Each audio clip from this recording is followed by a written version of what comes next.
വിദ്യാർത്ഥി മുതൽ ബിരുദാനന്തര വിദ്യാർത്ഥികൾ ഉൾപ്പെടെയുള്ള ദർസ് ഗ്രൂപ്പിലെ 9 പേരാണ് ഒഴിവു സമയങ്ങൾ ഫലപ്രദമായി വിനിയോഗിച്ച് പച്ചക്കറികളും മധുരക്കിഴങ്ങും കൃഷി ചെയ്തത്. പയർ, മുളക്, വെണ്ട, വഴുതന, ചീര, കോവൽ എന്നിവയൊക്കെ നന്നായി വിളഞ്ഞിട്ടുണ്ട്. രാവിലെയും വൈകുന്നേരവും കിട്ടുന്ന ഇടവേളകൾ കൃഷിയിടത്തിൽ അധ്വാനിക്കുന്ന വിദ്യാർത്ഥികൾക്ക് നല്ല വിളവ് ലഭിക്കുകയും ചെയ്തു.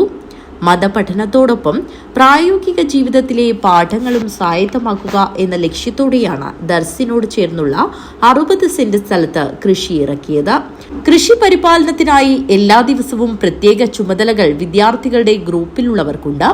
രാസവളങ്ങൾ ചേർക്കാതെ തികച്ചും ജൈവരീതിയിലാണ് കൃഷി എന്നതും ഇവർ നൽകുന്ന നല്ല പാഠമാണ്. സ്വന്തം കൈകളാൽ അന്നം കണ്ടെത്താനുള്ള പരിശ്രമവും ഒത്തൊരുമയുടെ വിജയവും ഇവരുടെ കൃഷിയിടത്തിലെത്തുന്നവർക്ക് കണ്ടറിയാനാവും. കൃഷിയെ സ്നേഹിക്കാനും തുടർന്ന് കൊണ്ടുപോകാനുമുള്ള വിദ്യാർത്ഥികളുടെ സംരംഭത്തിന് പൂർണ്ണ പിന്തുണയുമായി മുജമ്മ മാനേജ്മെന്റും അധ്യാപകരും ഇവർക്കൊപ്പമുണ്ട്. പ്രകൃതി സ്നേഹവും സംരക്ഷണവും എന്ന ബോധ്യത്തിനോടൊപ്പം ഇസ്ലാം വിഭാവനം ചെയ്യുന്ന അധ്വാനശീലത്തിന്റെയും സന്തുലിത ജീവിതത്തിന്റെയും ഉദാഹരണമാണ് ദർസ് വിദ്യാർത്ഥികളുടെ കൃഷിത്തോട്ടമെന്ന് മദ്രസ കൺട്രോളർ അബ്ദുൾ ഖാദർ ഫാലിമി പറഞ്ഞു.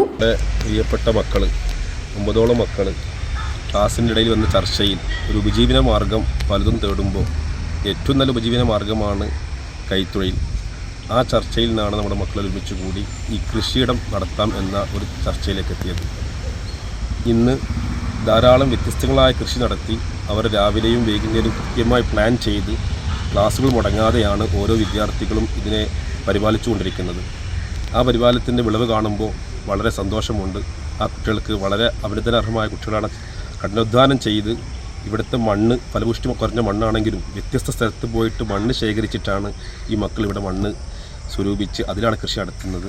വിദ്യാർത്ഥികളുടെ കൂട്ടായ്മയിൽ സയ്യിദ് റാസ്തി മാട്ടുൽ, അസ്ലം മണിയനുടി, ആഷിഖ് ആലക്കോട്, സാബിത് അരിപ്പാമ്പ്ര, ഗൽഫൻ കുണിയ, അബ്ദുള്ള കുണിയ, ഷുഹൈബ് ബേക്കൽ, തൗഫീഖ് ലക്ഷദ്വീപ് എന്നിവരാണ് കൃഷി പരിപാലനത്തിന് നേതൃത്വം വഹിക്കുന്നത്. 9 പേരിൽ civil engineer, BCom, BA, degree, psychology തുടങ്ങിയ കോഴ്സുകളിൽ പഠിക്കുന്നവരും കൃഷിക്കൂട്ടത്തിലുണ്ട്.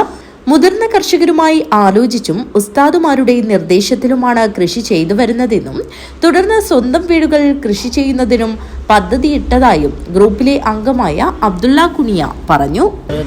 വിദ്യാർത്ഥികൾ ഒരു 9 പേരടങ്ങുന്ന ഒരു ബാച്ചാണ് ഈ കൃഷി ചെയ്യാൻ തീരുമാനിച്ചത്. പ്രവാചകന്മാരൊക്കെ കൃഷി ചെയ്തുകൊണ്ട് കൃഷിയല്ല അതുപോലെയുള്ള ഉപജീവന മാർഗ്ഗങ്ങൾ തേടി എന്ന് നമ്മൾ മനസ്സിലാക്കിയിട്ട് അതുപോലെ ഞങ്ങൾക്ക് എന്തെങ്കിലുമൊക്കെ ചെയ്യണം എന്ന താല്പര്യത്തിലാണ് ഞങ്ങൾ ചെയ്യാൻ ആരംഭിച്ചത്. ഇവിടെ ഇപ്പോൾ ചീര, അതുപോലെ തന്നെ വെണ്ടക്ക, വഴുതനങ്ങ, അതുപോലെ തന്നെ മധുരക്കിഴങ്ങ്, പച്ചമുളക് അങ്ങനെയുള്ള കുറച്ച് കൃഷികളാണ് ഇപ്പോൾ നമ്മൾ ആരംഭിച്ചിട്ടുള്ളത്.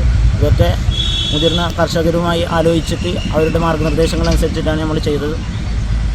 ഓരോരുത്തരും അവരവരുടെ വീട്ടിൽ ചെയ്യാനാണ് നമ്മൾ ആഗ്രഹിക്കുന്നത്. അതിൻ്റെ മുന്നോടിയായിട്ട് ഇതിനെക്കുറിച്ച് പഠിക്കാൻ വേണ്ടിയിട്ടാണ് ഇത്തരത്തിൽ നമ്മളെല്ലാവരും കൂടി ഒന്നിച്ച് ഇവിടെ ചെയ്തിട്ടുള്ളത്. ഉർമീസ് തൃക്കരിപ്പൂർ, ന്യൂസ് ബ്യൂറോ, തൃക്കരിപ്പൂർ.